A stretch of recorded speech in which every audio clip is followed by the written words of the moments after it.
Hello everybody, welcome back to my channel, and happy Easter and happy Passover to those who celebrate them. Today I'm making my Pop's Southern Fried Catfish, and believe me when I tell you these are so good, they barely made it through this shoot. They're also very simple to make and perfect for any occasion, so let's get started. Very simple ingredients, basically catfish, cornmeal, your favorite seasoning, and some oil to fry them up. Even though I live in Southern California, fresh catfish is not always available and a bit pricey sometimes, so I use the frozen fillets in a pinch. Pop used fresh, but you can see after thawing, washing, and patting them dry with a paper towel, I'm just cutting them up into bite-sized pieces. You can make them whatever size you want.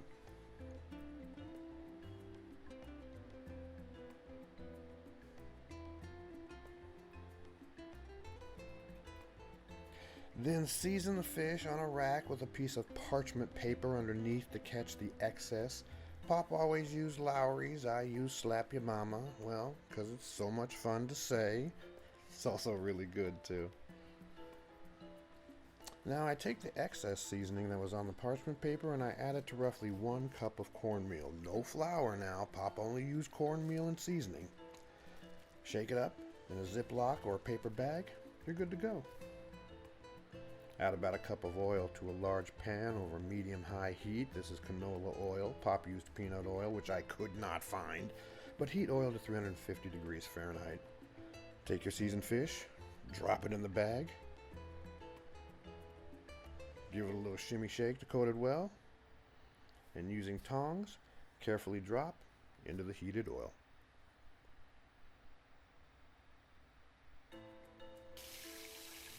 Don't crowd your pan.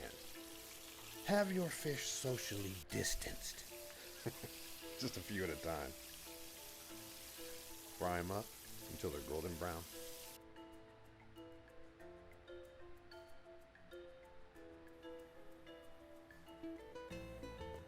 They're done pretty quickly, a couple minutes or so. Keep your eye on them. Look at that. Add a little kosher salt to them upon removal.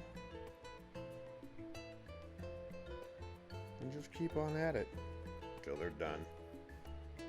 Mine only took about 25 minutes total, I have to say. Can this get any easier?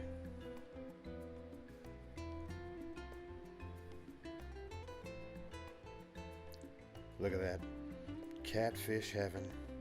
Crunchy exterior, meaty, flaky interior, not overly seasoned, not overly coated, just perfect.